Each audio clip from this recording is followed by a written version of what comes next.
Hey guys and gals, I got another one for you today. Today I'm in my 277, a tank I don't play too often just because it has the lack of gun depression. It's not my favorite tank. I think the 5A does it better, and it's the same play style. But we're on Mountain Pass, and to me, the southwest corner is the most important thing. Just be careful when you're crossing this field here. If they have scouts potentially spotting you, already tank destroyers are going to get shots in, and if you're too slow to get across, then there's other alternatives. This location, I say don't go if they have arty. However, if they do have arty, and if they don't have arty, you have shots into what's called the ice road and then along the bridge. To me, the ice road isn't that important. You can defend it from your base on this ridge right here. Platooned up with hoops, and we're in an encounter.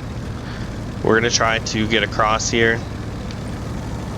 It looks like it's not going to be a problem. You can counter spot, like if you're in a scout, you can counter spot the opening right here and potentially get some damage, but just be careful because a lot of the times if you're on that corner in G5 spotting across there, arty's going to be pre-aimed waiting for you to get lit, or maybe see a tracer come from there and then hopefully just get a one shot on you. So just be careful of that. Prefer to move back and forth if that's my game plan in my scout.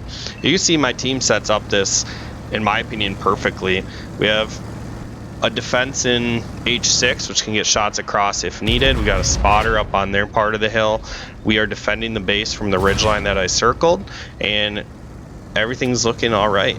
Now, I'd prefer to have more tanks behind me, and I thought my tanks were going to help me, but Hoops dropped some lemon candies up on that ridgeline, which is good to get shots across as well and shoot up towards the ice road.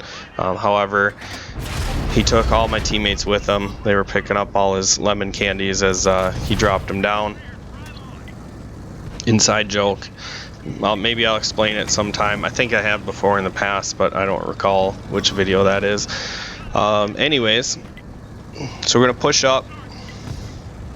I don't know how my scout boosted into J1, so don't ask me that.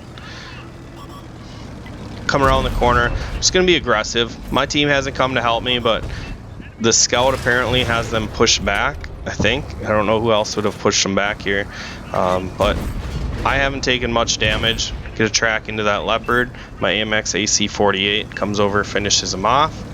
Now we're just gonna get a reload.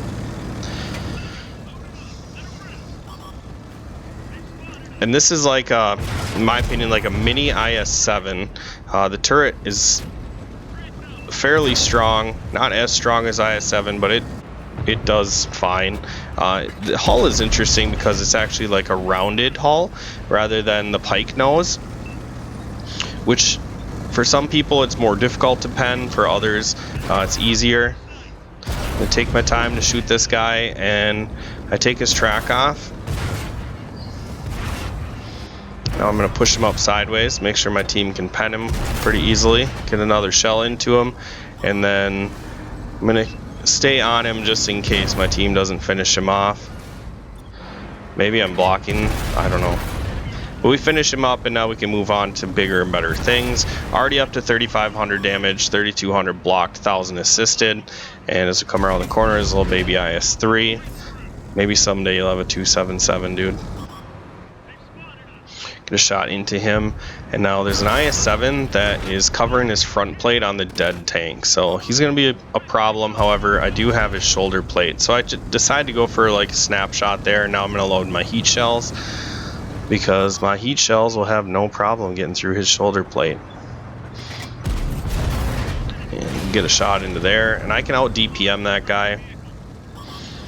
There already takes hoops away from me, so it's essentially me and my AMX and my scout kill the IS3, and now I can use his dead tank to move up onto the IS7, and I'm going to try to bait a shot from him. Really can't see very well through the fire, but I do get a shot into his shoulder plate. I believe he penned me as well, and then since I know I load first, I'm going to put another one into him before I back up here, get another shell into him, and he actually shoots right as I back up, so I bounce that shell, and now I know that I can close the distance and just take him down.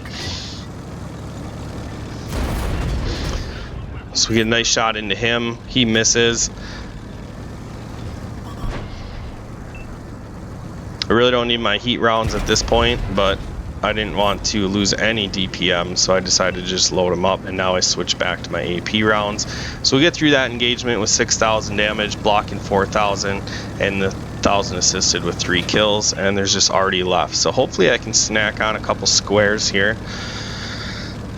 And that's what this tank does well too, is like, it's a good assault tank.